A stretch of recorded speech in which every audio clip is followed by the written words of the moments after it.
What's going on, everyone? Welcome back to the show. So I want to do two things today in this video. I want to talk a little bit about the congressional calendar. I want to see what's going on, what's on the table, the stimulus package that I've been talking about in February. I want to show you exactly what I'm talking about there and when we can anticipate seeing something when it comes to the stimulus package, as well as the continued resolution for funding the government. And then I also want to show you guys a story about Senator Manchin. This probably won't shock you, but this is pretty shocking information that I'm going to share with you. So those are the two things that we're going to talk about today. But first off, on this channel, we talk about financial news and what's going on in Washington, D.C. If that sounds like something interesting to you, please subscribe to the channel and hit that little bell notification. That way you'll get notified anytime we put out a video. And like always, if you see my name and a picture of me in the comment section, make sure you see a check mark next to my name. That check mark signifies that it's me. If you do not see that check mark, it's not me. It's someone trying to impersonate me. Okay, so let's go ahead. The first thing I want to do is go over to this congressional calendar to show you guys exactly what's going on. What we can anticipate happening in February. Now, if we go back, let's just go back to January, because I just want to show you really quickly. This is when we had basically the Senate and the House in session, and you see nothing got done. Actually, nothing got done in January when it came to legislation. And so when we look at the agenda down below here, we see that the Build Back Better, they didn't move towards anything when it came to Build Back Better in January, as well as the voting rights bill. We saw that did not pass because they did not want to move forward with making changes to the filibuster. So that didn't go anywhere. This is an election year, so that's good news, because of an election year, usually you see some movement in an election year. So we'll have to see if that happens. So January, for the most part, nothing got done. Okay, so now let's move to February and let's talk a little bit about what we can anticipate this month. So let's look at who's in session and who's not in session. That's the first thing we need to look at. So this first week here, we have both the blue here. This is the Senate. The blue and yellow here, that is the House. So both the Senate and the House are in session this whole week. So that's good. Now, the following week, we're looking at the House and the Senate will be in session until the 9th. And then the House will go on recess and the Senate will be there on the 10th and the 11th. Okay. And then they will continue the following week. So the House will be on recess from the 10th through the 18th. Okay. Now the Senate will be in session. Okay. So from the 10th through the 18th, the Senate will be in session. So, and the Senate is what we really need. We really need to watch the Senate, because that's where we get a lot of the holdup. Okay. Usually the House can pass things. The Speaker doesn't need a supermajority like in the Senate. They need that supermajority.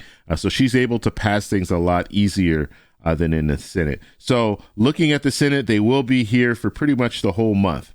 Now, on the 21st here, we have Washington's birthday, and then they'll be on recess, both the House and the Senate. And then they will return on the 28th. Okay, so they'll both return on the 28th. Now, looking at some of the other things that we want to focus on here is on the 18th. This is a very important date because they need to pass a continued resolution, basically fund the government. Okay, so we'll see if they kick the can down the road for another couple months. I don't know what the plan is, but they're going to need to address the budget. Now, when they address that budget, that's when they're talking about having another stimulus package. Okay, now this stimulus package at the present time does not have stimulus checks in it. Okay, so I just want to get that clear. People are still asking me about the fourth stimulus check. There's no stimulus check in this current proposal. The current proposal is mainly focused on business. Okay, now, like any bill, usually when you have a proposal that comes out, it's a small part of the bill, and then they add to that bill right before they pass it. Okay, so there's a potential for other things to come into this proposal that we're hearing about right now. And right now, this is a bipartisan proposal. You have both Democrats and Republican senators that are interested in having some type of a stimulus package that helps businesses. So we're going to have to follow and see what they do with this. But this is going to be an important date, the 18th. We're all going to be watching that because that will determine if they are going to have a stimulus package or not.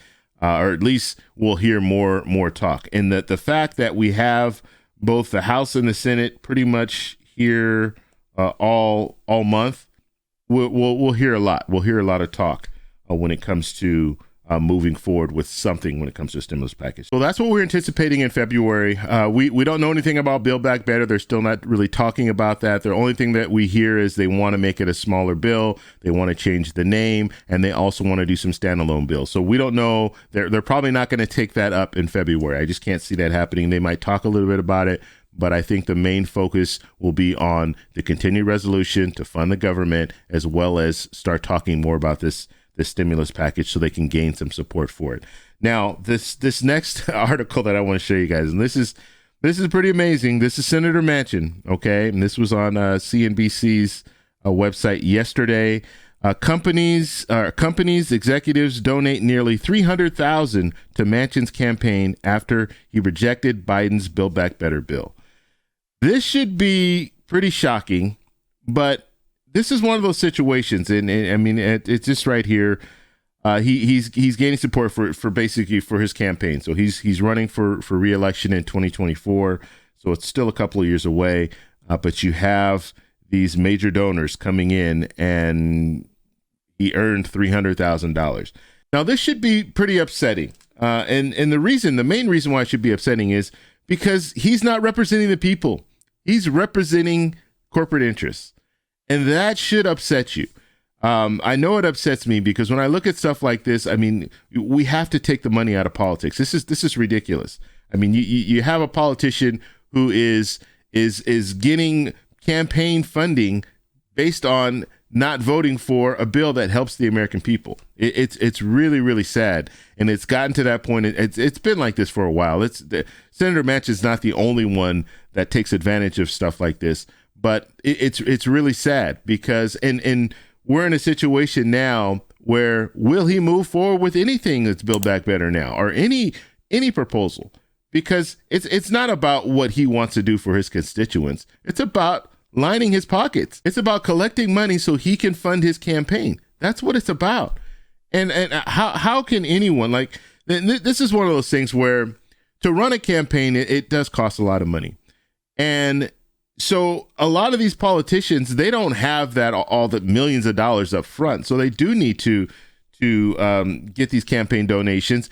And some of them who do have millions, they don't want to spend millions running for office. And so they lean on these different corporations, and these different corporations tell them, hey, look, you're going to vote the way I want you to vote, or you're not going to get these donations. And I've been saying this all along. You have these politicians, not all politicians, but you do have some politicians.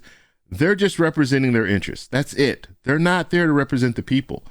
And it makes it hard for things to get done because you have these different corporations that are involved in this whole situation.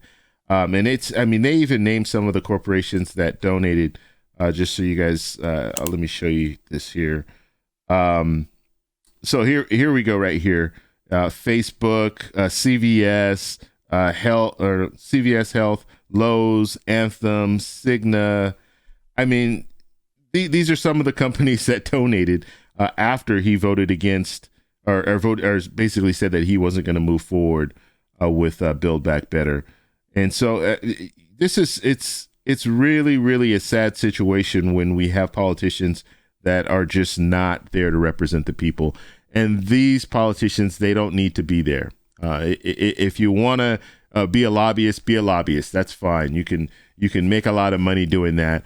But as far as representing the people, if you are there to represent the people, you should be representing the people. So that's all I have for this video, but I want to know what you guys think about this. So let me know what you think about Senator Manchin and special interests and the $300,000 that was revealed that he collected. Let me know what you think about that. Let me know down below. If you like this video, please give me a thumbs up. Please subscribe for more. I'll talk to you in the next one.